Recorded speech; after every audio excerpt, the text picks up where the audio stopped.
শ্রীশ্রীমা সেই যুগে দাঁড়িয়ে বিদেশি মেয়েদের নিজের কোলে টেনে নিয়েছিল, অর্থাৎ বুকে টেনে নিয়েছিল, সামাজিকতাকে দূরে সরিয়ে। অর্থাৎ তখনকারে জাতিভেদ প্রথা, বর্ণভেদ প্রথা অনেক বেশি মাত্রায় ছিল। সেই নিয়ে আজকে ছোট্ট ভিডিওটি।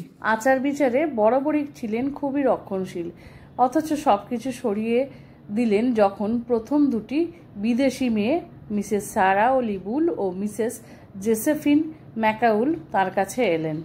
আমি পড়ছি শ্রীশ্রীমায়ের পদপ্রান্তে, সংকলন ও সম্পাদক স্বামী পূর্ণাত্মানন্দজি থেকে খানিকটা। আচার বিচারে বরাবরই ছিলেন খুবই রক্ষণশীল, অথচ সব কিছু সরিয়ে দিলেন যখন প্রথম দুটি বিদেশি মেয়ে মিসেস সারা ওলিবুল ও মিসেস জোসেফিন ম্যাকাউল তার কাছে এলেন। তাদের সঙ্গে তিনি খেলেনও। আমরা যেতেই আমাদের ফল খেতে দেওয়া হলো, তাকেও দেওয়া হলো। সকলকে অবাক করে দিয়ে সেই ফল তিনি একসঙ্গে গ্রহণ করলেন।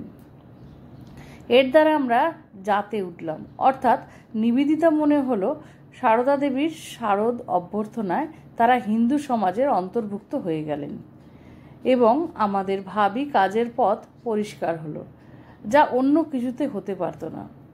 তার যথার্থ মহিমার একটি সেরা প্রমাণ, কলকাতায় যখন তিনি থাকতেন তখন সদা সর্বদা 14 থেকে 15টি উচ্চ বর্ণের হিন্দু মহিলা তাকে ঘিরে থাকতেন, যারা রাগারাগি ঝগড়াঝাটি করে সকলকে অস্থির করে মারতেন, যদি না তিনি তার অপূর্ব বিচক্ষণতা এবং প্রফুল্লতার দ্বারা তাদের মধ্যে স্থায়ী শক্তি রক্ষা করে চলতেন।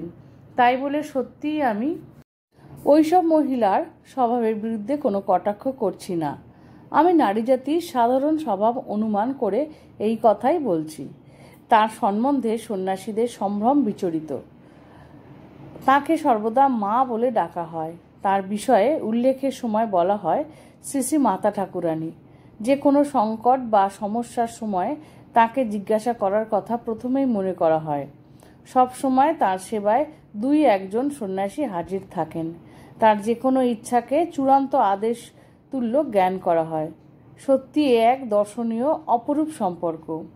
একজন সন্ন্যাসী একদিন আমার হাতে বাংলা করে তাকে পড়ে শোনালো হলো ম্যাগনিফিসেন্ট, অর্থাৎ যিশু জননী মেরির গান। তিনি কিভাবেই না উপভোগ করলেন। দেখার মতো সেই দৃশ্য।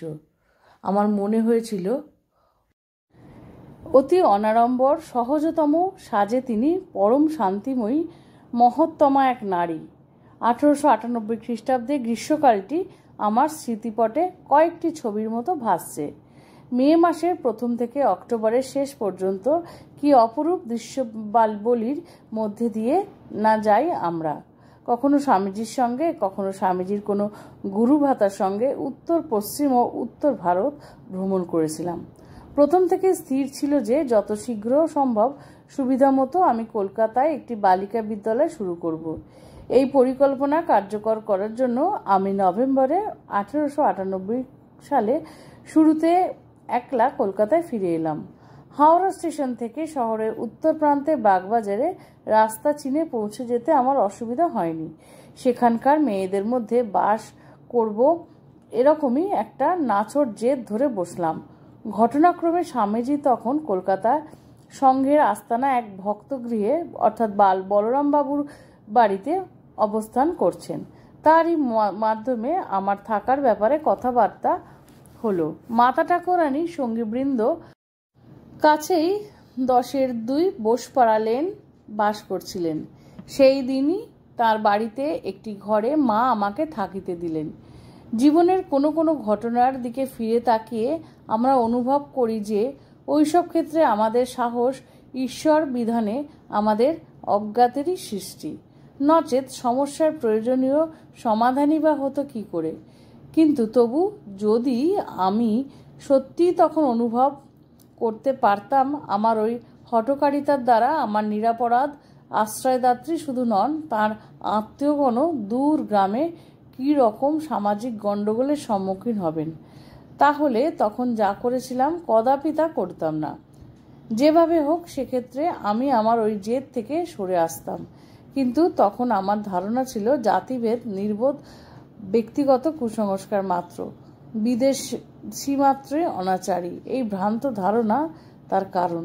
প্রকৃত সত্য জানলে তা দূর হয়ে যায় এবং সেই কুসংস্কারকে বর্জন করার মানসিকতা ওই ভারতীয় মহিলার রয়েছে। একথা ভেবে নিয়ে নিশ্চিন্ত প্রত্যয়ে আমি স্বাচ্ছন্দ্যে তার অতিথি হয়ে পড়লাম। অর্থাৎ এখানে মার কথা বলছেন যে ওই রকম একটা সময় দাঁড়িয়ে যখন জাতিভেদ প্রথা তুঙ্গে, কারণ কলকাতায় তার মার সাথে যেহেতু বিদেশিনীরা বাস করছে সেটা চোট পড়লো বা তার এসে ফল হিসাবে পড়লো জয়রামবাটিতে মার যে আত্মীয়রা ছিলেন তাদের ওপর। সৌভাগ্যক্রমে সেক্ষেত্রে স্বামীজির প্রভাব সর্বজয়ী হলো। আমি হিন্দু সমাজে গৃহীত হলাম। 8-10 দিনের মধ্যে খুব কাছের একটি বাড়ি পাওয়া গেল। শ্রীমায়ের বাড়ির উল্টো দিকে 16 নম্বর বোসপাড়া লেন। কিন্তু তাহলেও আমি প্রতি অপরাহ্নে শ্রীমায়ের ঘরেই কাটাতাম। তারপর গ্রীষ্ম এলে তার সুস্পষ্ট আদেশে তার বাড়িতেই বিশ্রামের জন্য আসতাম। সেখানে অপেক্ষাকৃত ভালো ব্যবস্থা ছিল, আলাদা কোনো ঘর নয়, সেখানে সকলেই একসঙ্গে এক ঘরে শুতাম। সাদা সিধে ঘরটি ছিল ঠান্ডা, লাল রঙের মেঝের ওপর সার মাদুর ও বালিশ পাতা, এই মশারি টাঙানো। এই রকমই ছিল তাদের আস্থানা বা মার সঙ্গীদের, মার ভক্তদের, মার মেয়েদের থাকার জায়গা। সঙ্গে থাকতেন শ্রীশ্রীমা।